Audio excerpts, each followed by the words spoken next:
아휴, 또 잔뜩 사놓고 유기하네.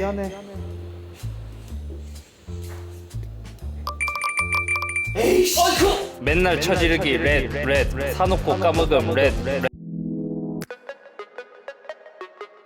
안녕하세요, 이스비입니다. 오늘은 오랜만에 택배깡 컨텐츠를 해보려고 합니다. 이 택배깡 컨텐츠가 뭐냐면 저희가 항상 리뷰를 하기 위해서 수많은 제품들을 구입하고 그 중에서도 많은 구독자분께서 관심이 있어 할 만한 제품들을 많이 리뷰를 하거든요. 최근에 보니까 저희 창고에 전자기기를 구입해놓은 아이템들이 굉장히 많이 쌓여 있는 거예요. 그래서 이거를 리뷰를 안 하기에는 아깝고 또 하기에는 애매하고 그러한 템들을 모아서 오늘 택배깡을 해보려고 합니다. 자, 가장 먼저 이제 첫 번째로 제가 이제 소개해드릴 아이템은 커세어에서 나온 보조 모니터입니다. 얘 정식 명칭은 제논 엣지입니다.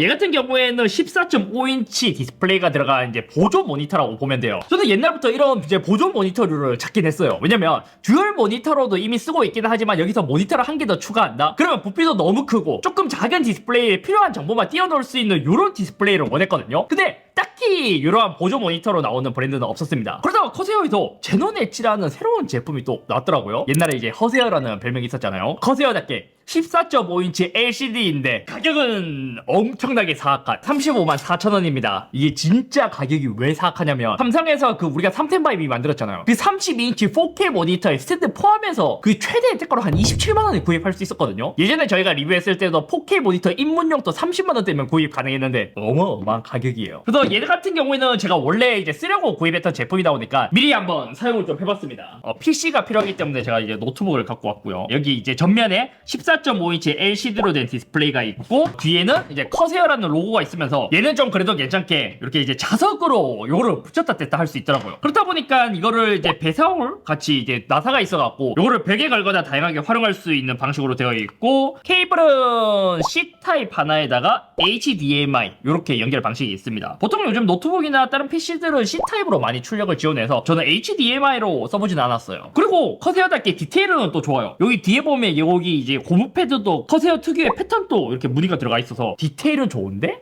가격은 역시 사악하다. 실제로 사용할 때는 이렇게 이제 연결해서 사용하면 됩니다. 이렇게 딱 연결을 하고 얘를 여기에 이렇게 딱 올리면 이렇게 거치해서 쓸 수 있는 제품인데 제가 실제로 얘를 언박싱하고 뜯고 설치하자마자 15분 써보고 버릴까 말까 하다가 이제 옆에 있는 저희 MD님께 또 드렸어요. 짱 때린 거 아니에요? 얘를 딱 연결하면 이제 화면이 나옵니다. 연결하자마자 커세어 로고가 뜨면서 이제 부팅이 시작되고요. 지금 이렇게 그냥 이제 디스플레이를 출력할 수 있는 건데 이게 터치 스크린을 지원하기 때문에 터치도 되기는 해요. 근데 이 터치도 되게 애매한 게 뭐냐면 만약에 우리가 이제 모니터를 두 개 쓰고 있잖아요. 그럼 터치했을 때 이 모니터에 터치되는 게 아니라 만약 마우스 커서가 다른 모니터에 있다? 그럼 그 모니터에 있는 커서가 움직이면서 터치가 됩니다. 되게 이상한 시스템이에요. 촬영이 끝나고 나서 한 번 더 찾아보니까 윈도우 제어판에 들어가서 태블릿 PC 설정을 들어가서 설정하니까 이때부터는 터치가 제대로 작동했습니다. 커세어 IQ라는 프로그램에서 이거를 이제 세팅할 수 있거든요. 기본 프로필 같은 경우에는 이제 위젯 같은 것도 할 수 있어요. 위젯 같은 거라면 뭐 시계나 날씨나 뭐 이런 이제 CPU, GPU, 로드율, 칩셋 온도 이런 거를 이제 할 수 있고 이것도 이제 커스텀도 어느 정도 좀 가능하기는 해요. 또 무엇보다도 얘가 보조 모니터에 한 30만 원대 정도 되잖아요. 근데 화질이 진짜 많이 구립니다. 그러다 보니까 거의 이거를 연결해도 안 쓰게 돼요. 저는 차라리 이 돈이라면 평범한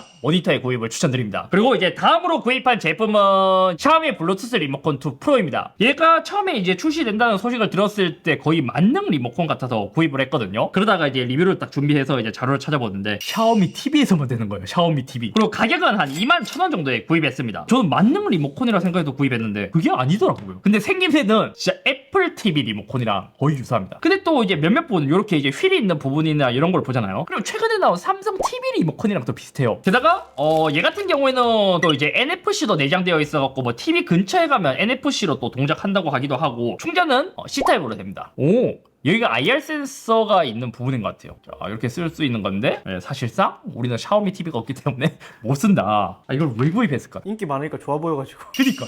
자, 다음으로 구입한 아이템은 디스플레이 클립이라고 이 배지라는 것을 구입했거든요. 얘는 제가 알리익스프레스에서 구입했고 12달러 구입했으니까 개당 18,000원 정도 할 거예요. 얘가 처음에 제가 이제 판매 페이지 갔을 때 끌렸던 게 뭐냐면 우리가 옛날에 보면 막 가방에 이런 동그라미 같은 배지 같은 거 달았잖아요. 클립으로. 근데 이제는 진짜 전자기기의 발전으로 인해서 그게 디스플레이가 들어갔고 그걸 커스텀 할 수 있다? 일단 뭐 디스플레이가 들어간 거는 좀 실패하기 어렵잖아요. 그리고 귀엽잖아요 지금.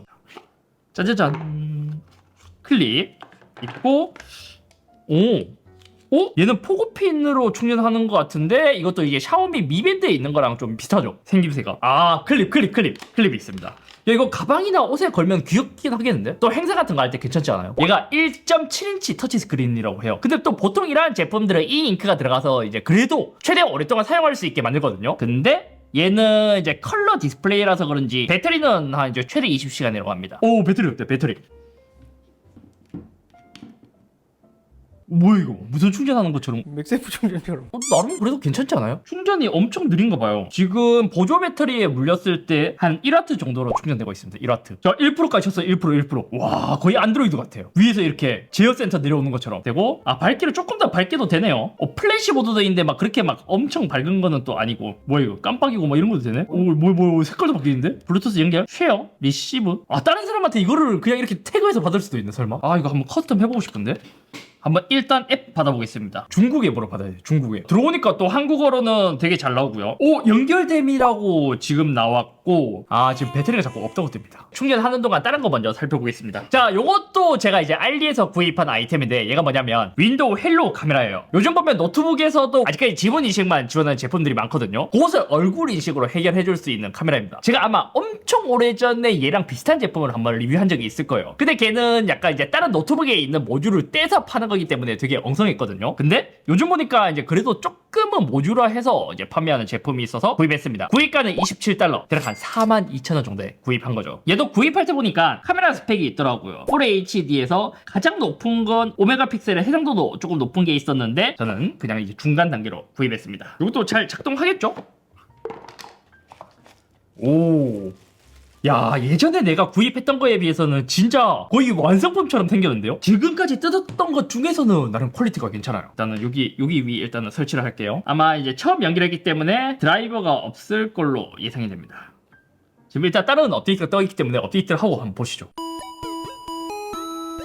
인식이 제대로 됐는지 체크 한번 해보겠습니다. 먼저 이제 계정에 들어가서 여기서 로그인 옵션에 가면 윈도우 헬로 얼굴과 호환되는 카메라를 찾을 수 없습니다라고 지금 나와 있습니다. 그러면 좀 곤란한데? 아, 30분에서 60분 걸린대. 처음에 연결해주면 드라이버를 설치하는데 시간이 좀 걸리나봐요. 수동으로 한번 받아볼까요? 뭐 받았다. 여기서 그냥 설치해주면 되겠죠? 와, 옛날 설치 화면이다. 진짜 이거 오랜만에 보지 않아요? 우와. 윈도우 XP 쓸 때, 윈도우 헬로가 잡혔는지 보겠습니다. 로그인 옵션에서. 아, 얼굴 인식이 지금은 나오지 않거든요. 이것도 이제 국룰이 재부팅이기 때문에 재부팅 한번 해볼게요. 과연 됐으려나? 아, 이 옵션은 현재 사용할 수 없습니다라고 지금 나와 있습니다. 아, 에반데. 아니, 이거는 후기가 많아갖고 분명히 돼야 될 텐데. 지금 카메라는 인식했어요, 지금 여기에. 웹캠은 돼요. 왜냐면 지금 내장되는 웹캠이 아니거든요. 근데 지금 보안이 인식이 안 되는 것 같아요. 아, 이거 또 돈 날렸네. 어제 제가 이게 뭔가 잘 작동을 안 해갖고 다시 한번 살펴봤습니다. 처음에 이제 얘가 잘 작동을 안 해서 데스크탑에 한번 끼워봤거든요. 근데 데스크탑에서는 드라이버 설치 없이 바로 되는 거예요. 그래서 이게 뭐지? 하고 찾아봤는데 해결을 했습니다. 먼저 이제 로그인을 하고, 자, 이제 얘를 끼워주고요. 제가 이걸 어떻게 해결했냐면 계정에서 로그인 옵션에서 외부 카메라 또는 지문 판독기를 사용하는 로그인, 이게 꺼져 있었더라고요. 이거를 딱 켜니까 윈도우 헬로 얼굴 인식이 활성화됐습니다. 자, 카메라를 사용하여 로그인 권장이라고 되어 있거든요. 얼굴을 사용하여 윈도우 앱 및 서비스의 로그인, 요거를 설정하겠습니다. 요걸 하면 이제 윈도우 헬로 시작이라고 나오고요. 지금 카메라가 얘 같은 경우에는 한번 고정한 다음에 이제 위치 조절도 되고 좌우로도 좌우로 되네? 자, 저는 이제 카메라를 보고만 있으면 됩니다. 자, 모두 설정되었습니다. 이렇게 하면 윈도우에서 사용자의 얼굴을 인식하면 자동으로 잠금 화면 해제합니다. 자, 여기서 그냥 엔터 딱 치면 바로 로그인 됩니다. 아니, 이게 생각보다 되게 편해요. 사실 이거는 노트북에서 많이 쓸만한 제품은 아니거든요. 노트북은 들고 다녀야 되는데 이거를 막 따로 들고 다니고 연결하고 거추장스럽기 때문에 노트북에서는 잘 사용 안 하고 데스크탑 쓰시는 분들은 되게 편할 거예요. 근데 다만 이제 걱정되는 거라면 이 장치 자체가 알리에서 구입한 거다 보니까 보안성에 있어서는 조금 더 검증을 해봐야 되지 않을까 싶습니다. 근데 저는 저거 뭔가 좀 괜찮은 것 같아요. 그 PD님은 보안은 어떻게 생각하셔요? 보안 하긴 너무 이미 알리템을 너무 많이 쓰고 있어서. 야, 이거 웹캠도 됩니다. 근데 생각보다 막 엄청나게 구리다 정도는 아닌 것 같아요. 그냥 또 멈췄다. 뭐지?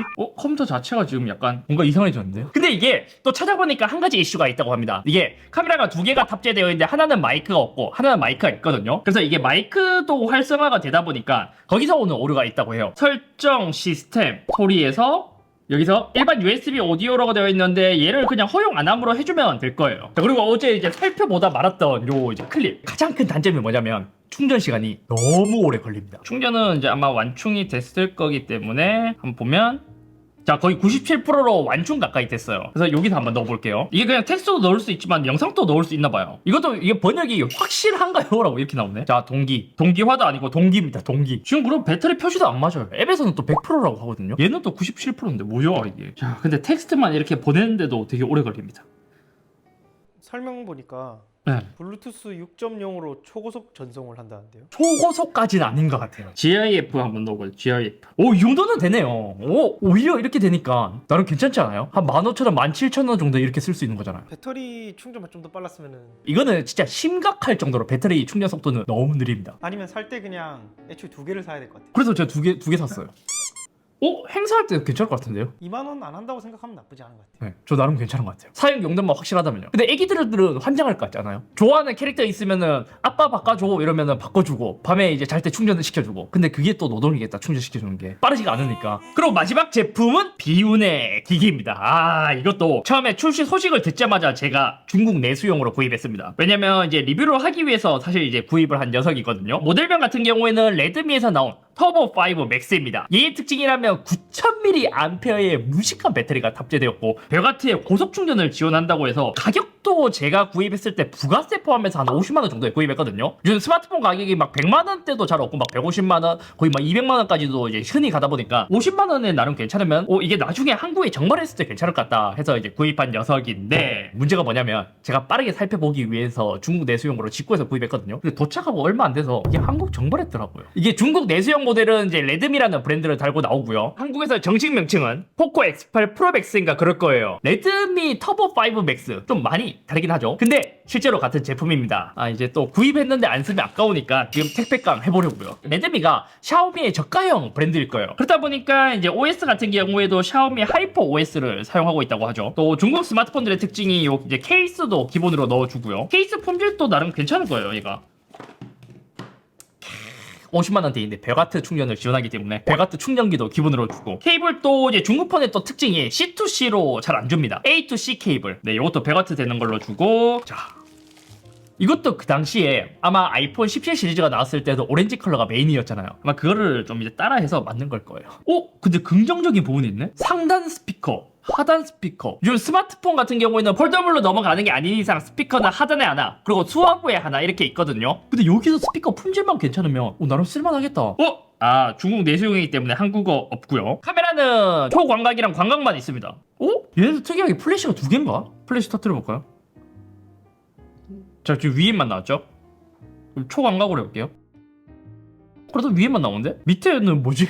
지금 손전등을 켜도 지금 위에만 나오죠. 아니면 그냥 디자인을 위해서 구멍만 뚫어놓은 건가? 소리. 우와! 햅틱 느낌이 와 뭐야 이거? 이 가격대에 햅틱 느낌이 죽이는데요? 팬이 여기 와서 이거 한번 이렇게 슬라이드 봐. 이거 여기서 약간 좀 뻑갈걸? 이것도 어떤가요? 이렇게 해봐요. 슬라이드. 오, 꽤 센데요? 소리도 나름 괜찮은 것 같아요. 볼륨도 크고 나중에 소리를 들어봐야겠지만 아마 동 가격대 제품 중에서는 그래도 나름 괜찮은 소리를 들려줄 것으로 예상이 됩니다.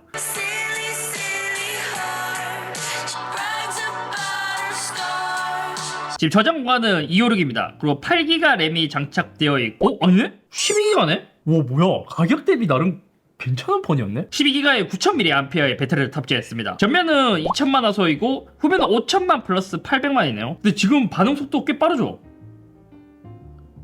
되게 부드럽고 지금까지 느낌 되게 좋습니다. 50만원대라고 생각하면 되게 빠른 것 같아요. 주사율은 얘가 몇 가지 지원하려나? 120Hz까지 지원하네요. 야, 근데 나름 진짜 괜찮다. 자 이렇게 제가 그동안 쌓였던 이제 택배깡을 진행해봤습니다. 사실 저희 쌓여있는 제품은 더 많아요. 그 중에서도 진짜 리뷰를 안 할 것 같은 제품만 일단 우선적으로 한번 뜯어봤고 피님 우리가 한번 순서 한번 해볼까요? 제일 똥템. 사실 제일 똥템은 뭐니 해도 이거 커세 아니에요. 커세요. 저게 사실 잘 돼도 30만 원이면 조금 그런데 좀 잘 되지도 않아서 터치보다도 일단은 화질이 30만원대로 하기에는 너무 구려요. 이거는 알리에서 우리 막 제우스랩 이런 거 구입하는 것보다 화질이 더 구립니다. 피님이 생각했을 때 그러면 커세어 빼고 똥템은? 근데 생각보다 제 기준에는 그렇게 똥템이 많이 없는 것 같은데요? 오히려 저는 요 클립 있잖아요. 이게 똥템일 것 같다는 생각을 했단 말이에요. 근데 이게 잘 작동을 하니까 나쁘지 않은 것 같아요. 나름 이거는 이제 자녀가 있는 집에서는 좀 괜찮을 것 같고 얘는 뭐 아쉬운 제품, 리뷰하려고 빠르게 리뷰하려고 구입했다가 리뷰를 할 수 없게 된 제품이고, 웹캠도 사실 뭐 이제 저는 쓸 것 같거든요. 근데 이게 보안에 또 이제 영향이 있다 보니까 추천은 사실 못 하겠어요. 샤오미 리모컨? 이건 벽돌이에요, 벽돌. 만약에 이게 샤오미답게 만능 리모컨으로 쓸 수 있었다면 괜찮을 것 같아요. 왜냐면 가격도 저렴하죠, 제품의 퀄리티도 나름 괜찮죠. 뭐 애플이랑 삼성을 이제 짬뽕해서 뺏기긴 했지만 샤오미 TV에서밖에 못 쓰니까. 아무튼 오늘 여기까지면, 오늘은 이렇게 제가 쌓여있던 택배템을 뜯어봤고, 아마 요 컨텐츠 리뷰 안 한 제품들을 뜯는 것도 재밌다면 요것도 한번 주기적으로 해보도록 하겠습니다. 근데 또 그런 건 있어요. 우리가 다른 제품들 리뷰할 때는 막 정보를 많이 찾아보고 이 제품이 어떤지 저런지 막 스펙도 거의 막 다 찾아보고 리뷰를 많이 한단 말이에요. 근데 이러한 제품들은 또 이제 정보를 거의 안 찾아보고 그냥 하다 보니까 또 거기서 오는 이제 제가 알려드리지 못한 부분, 잘못 이야기하는 부분, 그런 부분들이 있을 것 같아서 이제 조금 걱정인데, 그런 의견도 댓글로 남겨주시면 감사할 것 같습니다.